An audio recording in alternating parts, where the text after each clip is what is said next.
karena gadingnya. Rusa menjadi indah karena tanduknya. Dan badak dikejar orang karena culaknya. Gajah yang tak bergading, rusa yang tak bertanduk, bahkan badak yang tak bercula, segera kehilangan keindahannya.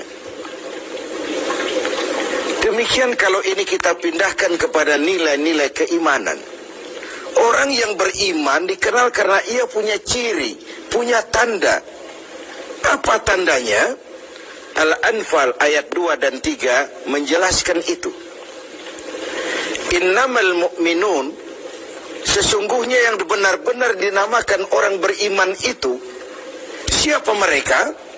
Pertama, alladzina idza dzukirallahu wajilat qulubuhum. Apabila disebut nama Allah, bergetar hatinya. Nama Allah sanggup menggugah jiwanya. Bagaimana ini bisa terjadi? Dalam hidup Allah memberikan satu hati kepada kita.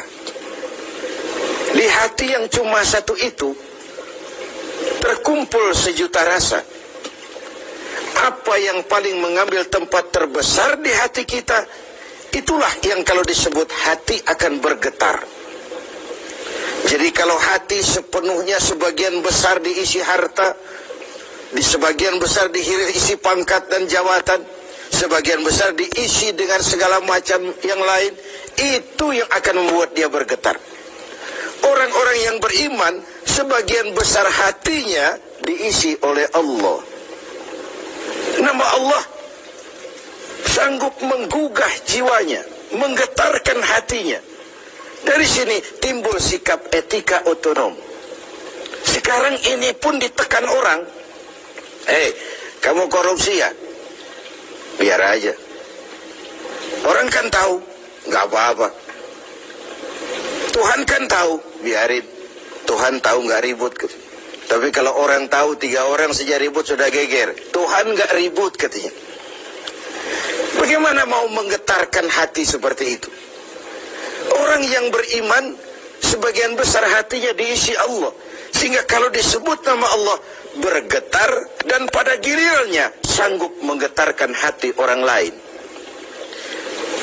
Bukankah pada satu saat ketika Rasul sedang tidur, datang orang kafir bernama Da'sur menghunus pedang.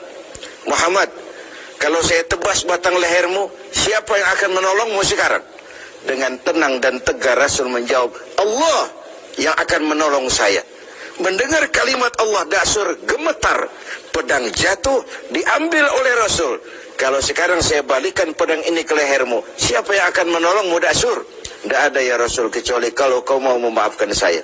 Diberikan pedang itu oleh Rasul. Jangan ulangi lagi perbuatanmu. 2 sisi dari cerita pendek ini. Pertama, bagaimana mudahnya Rasul memaafkan orang yang nyata-nyata mau menghabisi jiwanya. Yang kedua, kalimat Allah ketika diucapkan oleh Rasul yang batinnya bersih, menggetarkan Da'sur, menggetarkan hati orang lain. Yang kedua, wa idza tuliyat alaihim ayatuhu zadathum imana. Orang beriman itu kalau dibacakan kepada mereka ayat-ayat Allah, bertambah keimanannya. Apa ayat Allah itu? Tanda-tanda Allah. Ada berapa ayat Allah? Ada 2. Pertama, ayat yang terucap oleh Allah, biasa kita sebut wahyu. Yang kedua, ayat yang tercipta oleh Allah, alam semesta jagat raya ini. Adapun orang-orang yang beriman melihat ayat Allah yang tercipta, membaca ayat Allah yang terucap, semakin bertambah imannya. Dia berdiri di tepi pantai, bukan main lautan luas terhampar biru membentang, ombak menghempas diri ke tepian. Kalau laut saja begini hebat, apalagi yang bikin laut. Allahu Akbar. Dia tidak memuji laut, tapi dia memuji yang bikin itu laut. Bukan main gunung menjulang tinggi, menunjang angkasa. Kalau laut, gunung saja begini hebat, apalagi yang bikin itu gunung. Bukan main otak manusia. Dengan kemajuan ilmu dan teknologi, nyaris tidak ada yang rahasia lagi dalam kehidupan ini. Kalau otak saja begitu hebat, apalagi yang bikin otak. Dia tidak memuji otak, dia memuji yang bikin otak. Apapun yang dia saksikan, dia kembali kepada Rabbana ma khalaqta hadza batila. Tuhan, tidak satu pun yang Engkau ciptakan ini dengan sia-sia. Baik ayat Allah yang tercipta, alam semesta jagat raya, baik ayat yang terucap, wahyu ini. Keduanya kalau dibacakan semakin menambah keimanannya. Kita pandai baca ayat yang terucap oleh Allah. Sering kita khatam Quran, tapi kita kurang pandai membaca ayat yang tercipta oleh Allah. Bumi ini ayat Allah, baca. Mengandung gas, minyak, batu bara. Pakai apa membaca ayat Allah di bumi? Pakai ilmu geologi. Angkasa luar ayat Allah, baca. Bagaimana membaca angkasa luar? Pakai ilmu astronomi. Laut ayat Allah, ada minyak lepas pantai, ada mutiara, ada kekayaan-kekayaan di dasar laut. Bagaimana membaca ayat Allah di lautan? Pakai ilmu oceanografi. Hasil pengkajian ini, Rabbana ma khalaqta hadza batila. Tuhan, tidak satu pun yang Kau ciptakan ini sia-sia. Semua ada manfaatnya. Maka orang beriman semakin dibacakan ayat Allah, baik yang tercipta maupun yang terucap, imannya semakin tambah. Kajiannya kepada alam semesta makin mendekatkan dia kepada Allah Subhanahu wa ta'ala. Yang ketiga, wa ala rabbihim yatawakkalun. Orang yang beriman itu hanya berserah diri kepada Allah. Berserah diri artinya menyerahkan hasil usahanya. Bukan belum sudah terserah Tuhan saja, terserah Tuhan. Bukan. Tawakal itu bukan fase pertama, fase terakhir. Bekerja sebagaimana harusnya, berusaha sebagaimana mestinya. Gunakan tenaga yang paling profesional, pakai teknologi yang paling canggih. Setelah semua itu terlaksana, baru wa ala rabbihim yatawakkalun. Berdoa, mohon pertolongan Allah, kemudian berserah diri sepenuhnya.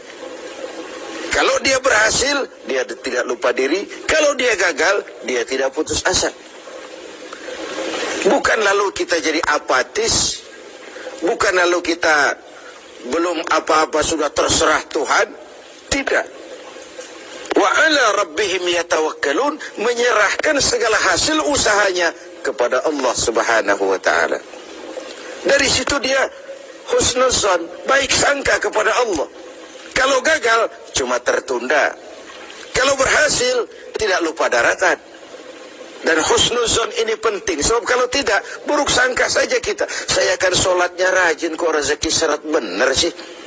Saya akan puasanya nggak bocor-bocor, tapi mau lebaran kok nggak dapat THR sih. Ada seorang petani, selesai bekerja di ladang, tidur, istirahat di bawah pohon beringin. Di sebelah pohon beringin ada pohon semangka. Sambil menerawang berpikir si petani, Tuhan kok tidak adil.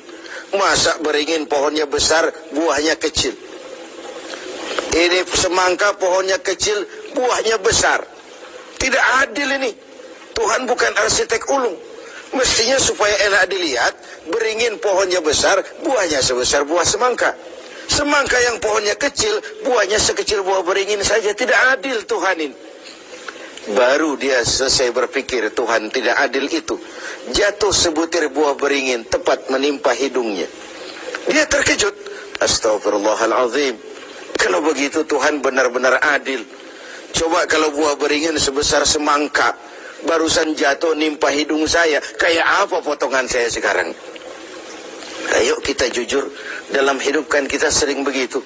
1 menit yang lalu dia masih berkata Tuhan tidak adil.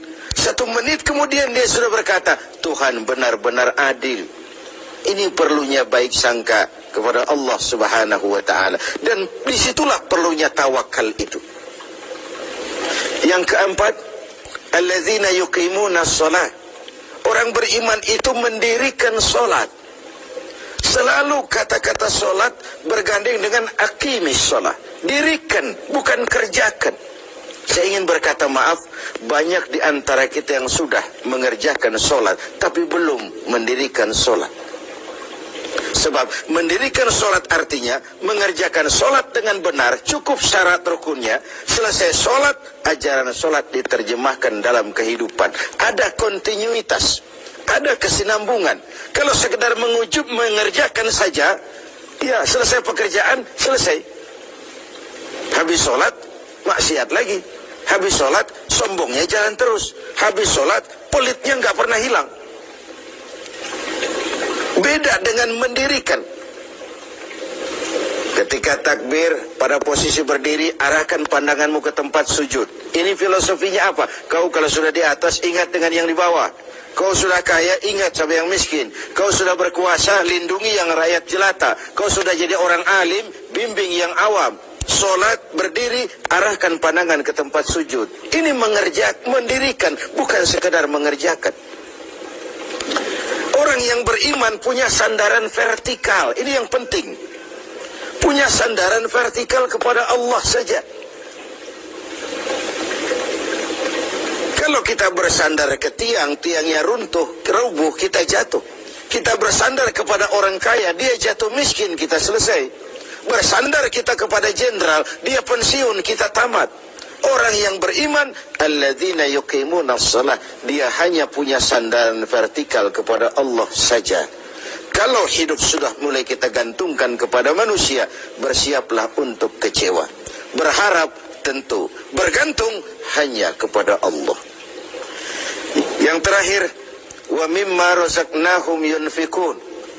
Orang yang beriman ini menginfakkan sebagian dari harta yang diberikan Allah di jalan Allah.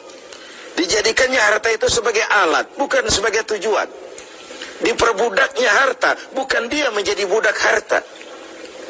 Cari uang, tapi sudah dapat, hai uang, karena kau milikku, kau harus jadi budakku. Jangan aku yang jadi budak kau, uang. Cari harta, karena kau milikku, kau harus jadi budakku. Jangan aku yang kau perbudak. Wa mimma razaqnahum yunfikun. Saya ingin menekankan, harta kita yang sebenarnya adalah yang sudah kita belanjakan di jalan Allah. Yang kita simpan di bank, kita simpan di rumah, kita simpan di saku, harta kita sementara. Besok dia akan pindah jadi milik orang lain. Tapi yang kita belanjakan di jalan Allah, itulah milik kita yang sebenarnya. Mari kita renungkan, berapa banyak harta kita yang akan jadi milik kita sebenarnya, yaitu yang sudah kita belanja.